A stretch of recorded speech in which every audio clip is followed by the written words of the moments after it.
কি রে মা, তুই এনে? আব্বা তোমার লেগে তো অপেক্ষা করতেছি।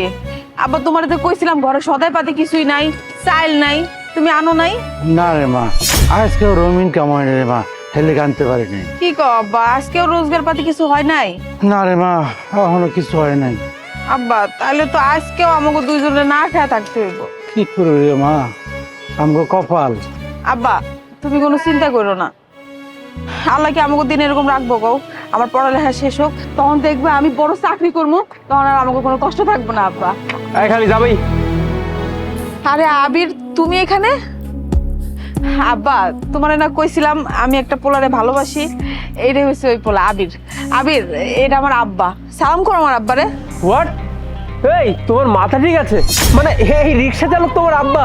মানে এতদিন আমি তোমার মতো একটা ফকিন্নের বাচ্চার সঙ্গে প্রেম করতাম, আর তুমি এখন বলছো তোমার এই রিক্সাওয়ালা বাবাকে সালাম করতে? কি রে বোন, কি বলে ওরা এসব? ভাইয়া আমি তো কিছু বুঝতেছি না, মানে বিষয়টা কেমন জানি হলো। তুই কোটিপতির ছেলে হয়ে সামান্য একটা রিক্সা চালক মেয়ের সাথে কিভাবে রিলেশন করতে পারলি?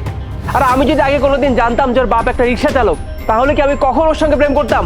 ছি ছি ছি ছি ভাইয়া, তুই আর আমাদের পরিবারের মান সম্মানে রাখলি না, শেষে কিনা একটা রিক্সাওয়ালার মেয়ের সাথে প্রেম করলি।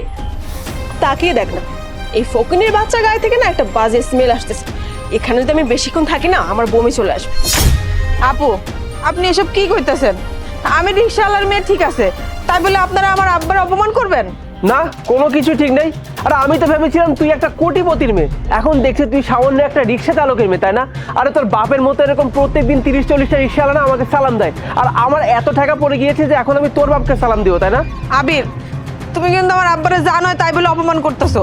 এই চুপ থাক, অপমান করার মতো কাজ করলে অপমান করবো না তো কি করবো? হ্যাঁ, তুই তো আমার বিশ্বাসটা খেলা করেছিস রে। আর আমি তো এতদিন জানতাম তুই একটা কোটিপতির মেয়ে, আর এখন দেখছিস সামান্য রিক্সা চালকের মেয়ে তুই, আর তুই এখন বলছিস আমি তোকে অপমান কেন করছি না? আবির এবার কিন্তু অনেক বাড়াবাড়ি হয়ে যাইতেছে। আমার থাক না, বাদ দে। আমরা গরিব মানুষ, হ্যাগোর সামনে আমরা মাথা নিচে করে থাকুম, এইটাই তো আমরা করতে পারে মা। থাক আব্বা তারপরেও আমা, থাক না, বাদ দে। স্যার কই যাবেন কন? উত্তরা। জামা তুই বাইর যা। আরে চাচা তাড়াতাড়ি যাও না।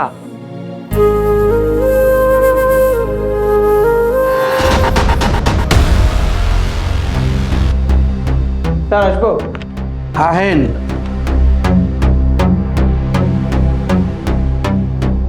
স্যার, আমরা নাজমা গ্রুপ থেকে এসেছি, আপনাদের কোম্পানির সাথে আমরা কাজ করতে চাচ্ছি। বাইরে যান। সরি স্যার, কি বললেন? আমার বাবা এই অফিস থেকে তোদেরকে বের হয়ে যেতে বলেছে না? যা বের হয়ে যা। মাইশা তুমি? হ্যাঁ আমি হচ্ছে এই কোম্পানির মালিক, আর এই গরিব রিক্সাওয়ালাটা হচ্ছে আমার বাবা। তোদেরকে অপমান করার জন্য ডিলের কথা বলে আমি অফিসে তোদেরকে ডেকেছি। কিন্তু মাইশা তোমরা তো গরিব ছিলে, তাই না? হঠাৎ করে এত কোটিপতি, মানে হাউ ইজ ইট পসিবল? হ, আমার ভাই আছে কোটিপতি, কিন্তু তার মধ্যে কোনো অহংকার নাই। আমরা ভালো আছি, আমগোর মধ্যে কোনো অহংকার নাই।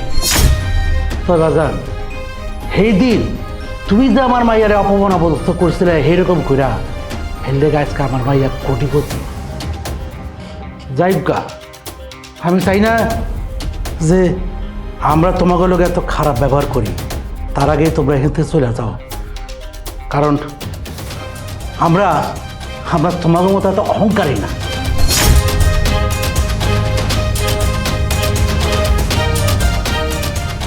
বাবা আজ আমি জীবনে সার্থক হয়েছে, আজকে আমার সবচেয়ে খুশির দিন। তোমাকে করা অপমানের প্রতিশোধ আজকে আমি ঠিকঠাক মতো নিতে পেরেছি। আজকে আমার থেকে খুশি আর কেউ না বাবা।